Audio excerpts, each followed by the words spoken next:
Well, welcome to our discussion of program growth for the 2021 Gala. We are very excited about the phase of growth that we're in right now. Last year in 2020, in spite of the pandemic, we had our best year ever, and we're working now with more farmers than we ever have in the past. So Jared and I want to share a little bit with you about how we've arrived where we at, who we are, and some of the aspects of growth and where we're going in the future. So my name's Bob Morikawa. I'm the director of the Innovation Lab. And I'm Jared White, the Regional Director for Africa. We're going to spend the next few minutes, as I said, to talk about who we are and how we got to where we are and some of the key elements that we feel have contributed to this phase of growth that we're in, and then just share with you a couple of examples. We are a Christian nonprofit that works in three areas depicted here: environmental restoration, economic empowerment, and spiritual renewal, and particularly at the intersection of those three. And we work exclusively with smallholder farmers. Those are people who usually have, less than 2 hectares of land. They're working on some of the most difficult land in some of the most difficult countries in the world, land that's really sloping, thin soils, easily eroded, not very productive sometimes. And in some of the most difficult parts of countries, they're often marginalized, ignored by leadership and government, and in environmentally degraded areas. And even worse, they're often blamed for that environmental degradation. So those are the kinds of folks we work with, and we've had a lot of success in helping smallholder farmers actually transform their situation, feed their families better, restore their forests and valleys and watersheds, and reach out to their communities in ways that they haven't been able to before. As I mentioned before, we've been in a phase of growth. We've grown a lot in the past few years. And as I mentioned, last year was our best year ever in spite of the restrictions of the pandemic. And we just want to share with you some of the key elements that we think have contributed to that success and to that growth. And the first one is our participatory or interdependent approach to partnership. So there are 9 of us, 8 countries, in four in Africa, 3 in Latin America and the Caribbean, and 1 in Southeast Asia, plus the United States makes 9. And we really believe that we work together on planning, on fundraising, on development and growth, on measuring what we do together, and that we need each other to do that in the best way possible. Now, it's easy to talk about that kind of principle, and lots of folks talk about being participatory. So I just want to give you a quick example of a practical way that has worked for us. And there are many other examples, but the one we're going to talk about right now is the development of a training curriculum that we call Seeds of Change, which is a environmental restoration and regenerative agricultural curriculum. And that has lots of great content on, growing trees and restoring soils and those kinds of things. But the way we developed that curriculum, I think, is what illustrates this interdependent idea. So in 2015, we all got together. We gathered experts in agriculture and environment from all of our countries. We gathered at a meeting, it happened to be in Thailand, and we shared all our ideas, what we've learned, what works, what are the techniques and approaches that we want to share with farmers around the world. And we worked at that meeting for a week, and then for many months afterwards, collaboratively developing a curriculum that shares all of our best ideas and all of our best knowledge, and came up with this Seeds of Change material that is now shared in every country and taught to more than 50,000 farmers around the world. And the content of that curriculum is great. It's transforming farms and transforming watersheds. But just as important, I think, is that process that we use to get to that curriculum, where we all shared and we all contributed. And it's something that every partner is proud of, and every partner is confident can impact the lives of the farmers they're partnering with. A second key and important element that we believe has contributed to our growth so far and well in the future is our focus on farmer agency, helping farmers to be empowered and to be independent and to address the issues and challenges that they have in their own communities. So you see this photo on the right here that shows a savings group, a typical savings group. And so what we do, our role in this is to provide training. to community members, helping them learn about leadership, helping them learn about how to manage meetings and to conduct loans and to make savings. And then the group takes it from there. So you can see this group here has selected their own leadership. They've defined how much each member contributes. They set their own rules around credit and interest rates and so on. And so that allows these groups to become economically stable without really any intervention beyond the training support from us. But it goes beyond that. Many of these groups, once they've kind of achieved this economic stability, start to look beyond themselves and look to their communities and start to think about ways that they can reach out to others and impact their watersheds. So for example, many of these groups, like the one you see depicted here, will start their own tree nursery, collect their own seed, grow their own trees, plan their own tree planting campaign, and then target an area in their community that they see as degraded and plant those trees. And so that's going on. Plant with Purpose, we plant millions of trees every year. But the truth is, employees like Jared and myself do little or none of that tree planting. It's being done by these farmers completely voluntarily, thousands of farmers planting millions of trees.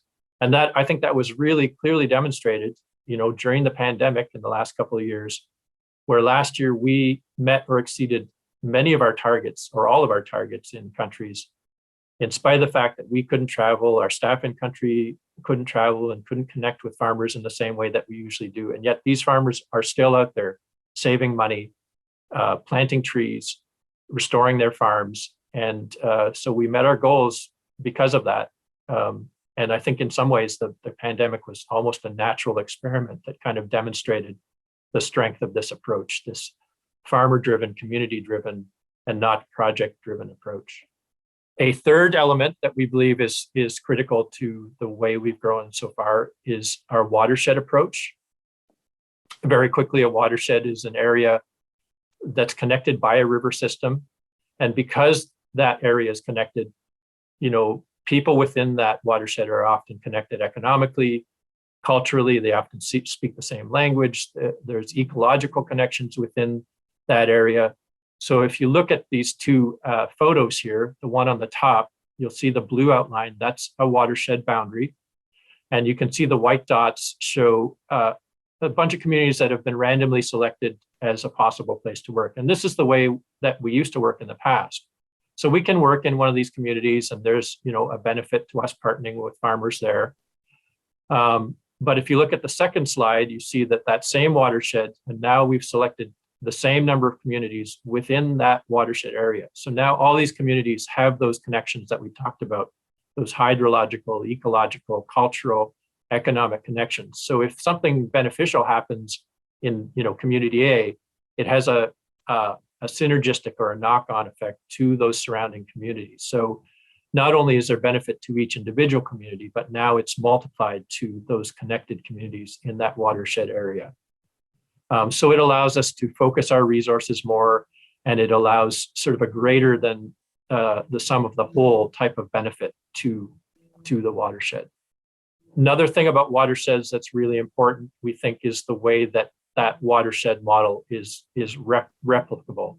And so you can see here an example. We started in one watershed in Congo, the Kakumba watershed. And because of the success of that project, and that partnership, we've been fortunate enough to be able to multiply that work to now 7 watersheds in that area. So using that watershed approach, we can look at each of these units individually and estimate, how many people there are, how many groups we might form, what our targets might be in terms of restoration for those watersheds.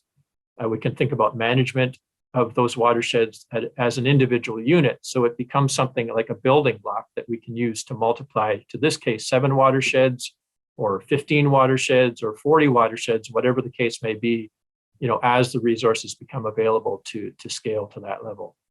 Finally, the fourth element that we want to talk about in terms of contributing to growth is the way that we measure things and the way we understand the change that happens in these watersheds where we work, also known as our monitoring and evaluation systems.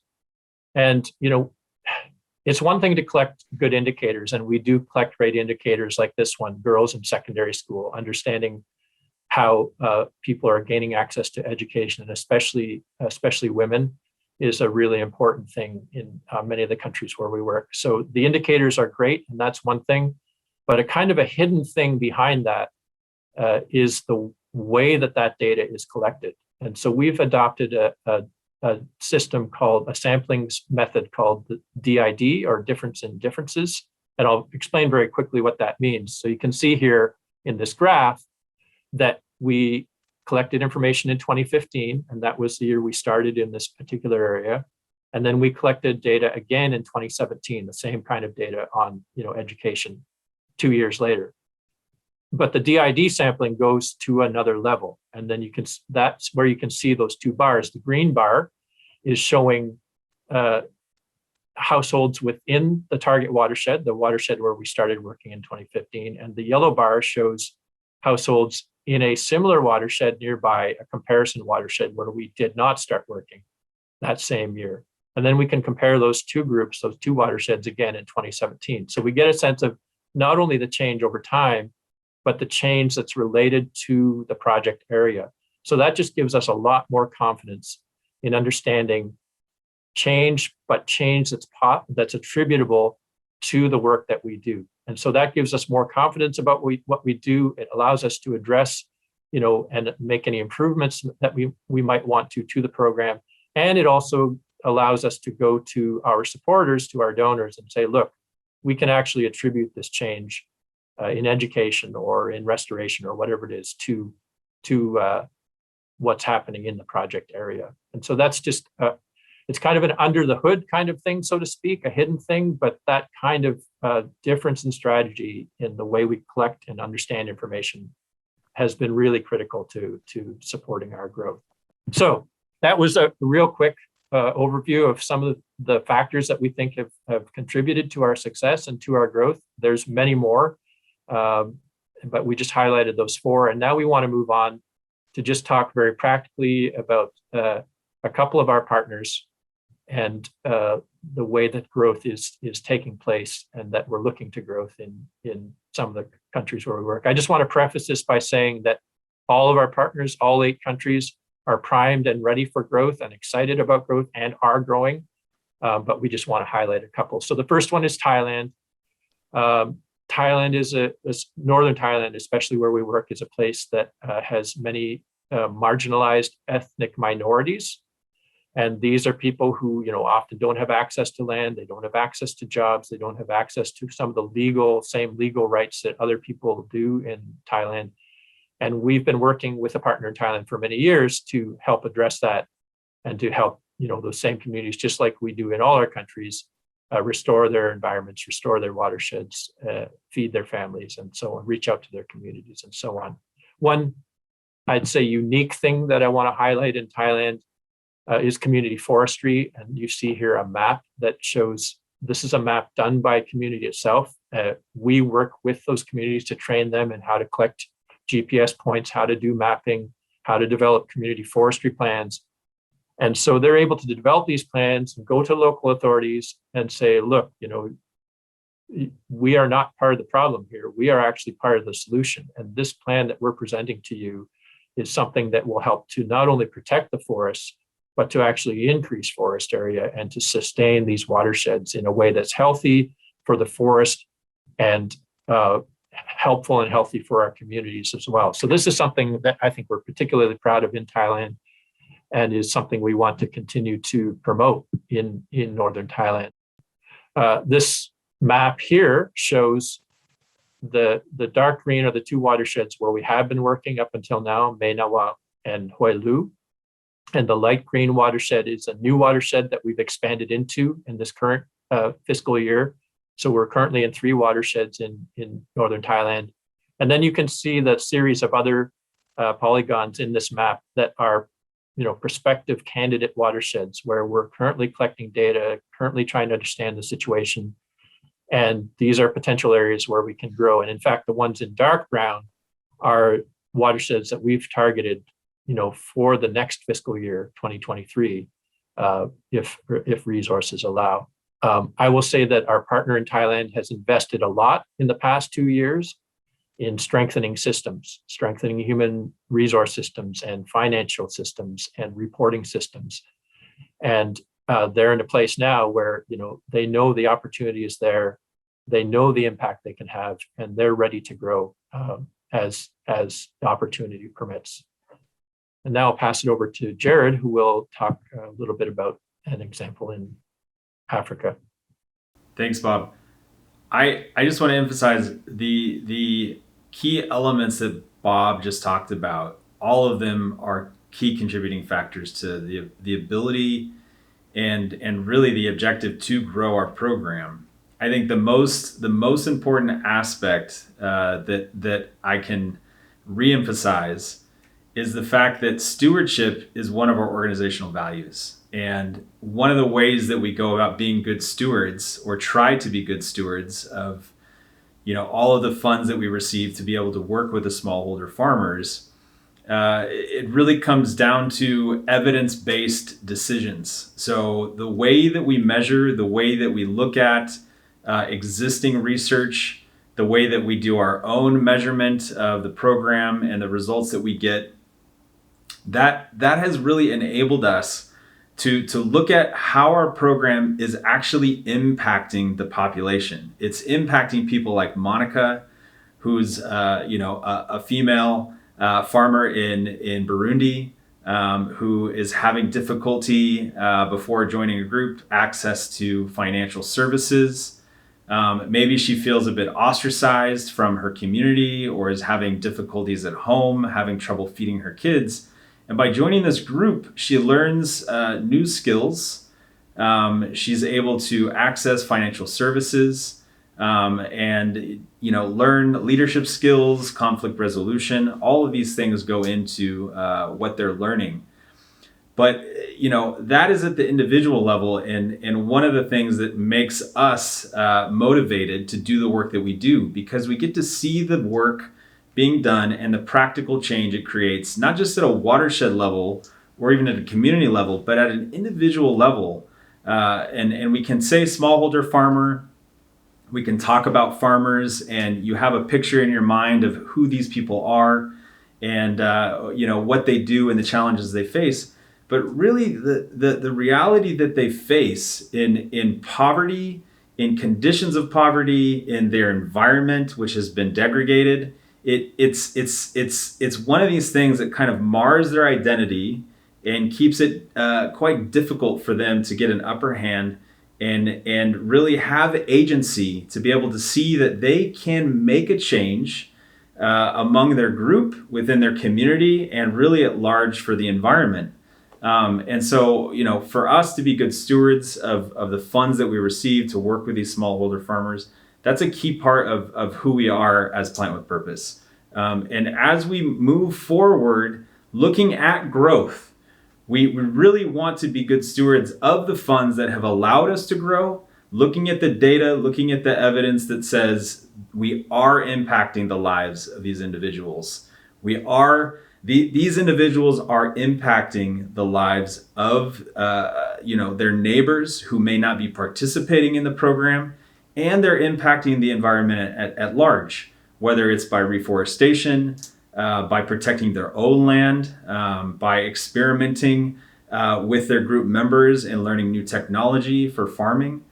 And so one of the most exciting examples we have that Bob already highlighted is our program in the DR Congo, where just recently, last year, we had an opportunity to take all that we had learned in a 3-year period and apply that at a much larger scale. So going from working in 1 watershed to working in 2 watersheds to now working in 7 watersheds. And for me as a development practitioner, when I think about 7 watersheds, I get really excited, because for me, what that actually means is we're talking about these households, these individuals, the farmers themselves, the number of women that are participating in the program, and the benefits that then trickle down or roll out to their children, to their daughters, who Bob highlighted earlier about them being able to go to school or are more likely to go to school. all of these benefits coming out of what we do and why we're doing it. So what's really exciting about the DR Congo program is because of the success we've had there, we've actually been able to see a lot of opportunity for growth in all of our other country programs, where we've seen that the Watershed Model is working. People's lives are changing. They're eating more food. Their land is being restored. It's being protected. They're planting, I can't even count the number of trees to protect their land and their environment. And so looking at other countries that we work in, like Burundi, in Tanzania, and Ethiopia, in Africa, all of them are now experiencing growth in the program because of this change that we've seen, because of the Watershed Model, and because of the stewardship that we want to hold tightly to, and being able to see the evidence of the change that's taking place.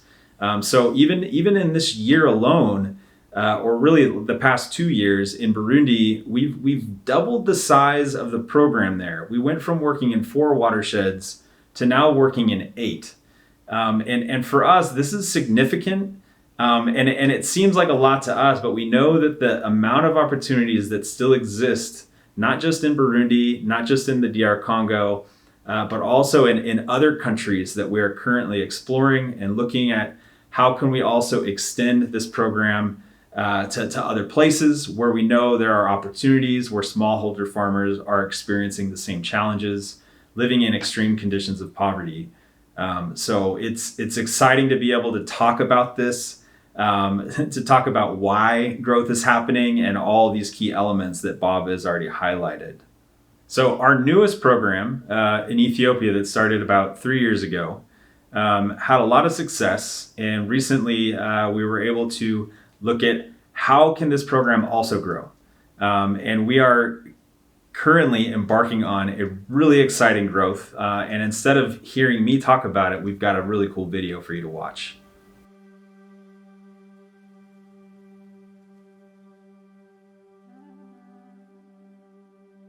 Ethiopia is a land with rich history and a beautiful, diverse people. It is also a cradle of the Christian faith. Yet today, life in Ethiopia is difficult. 8 in 10 Ethiopians live in poverty. Fewer girls go to school each year. Crop yields are decreasing. Hunger is increasing.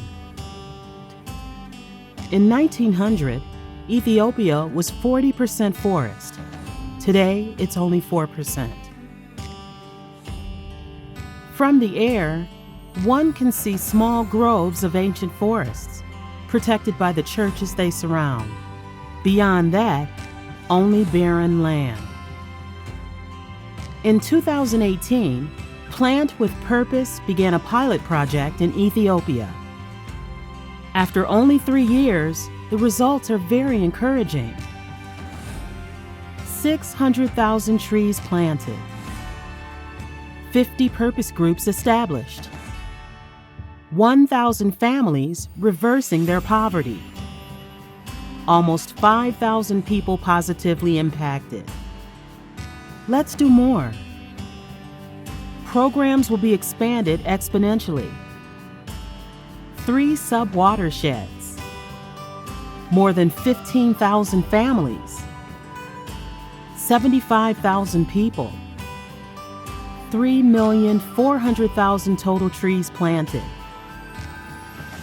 198 church partners. Lives will be changed. Crop yields increased through regenerative agriculture. Economic resilience increased through savings. Increased participation of women. More girls attending school. Healthier ecosystems and increased biodiversity. A greater sense of purpose, value, and community. In Acts 8, the Lord brought the message of Christ and hope to Ethiopia. We can continue that mission today and be messengers of hope to the Ethiopian people and their land. The opportunity is great. Our approach works. Let's do even more.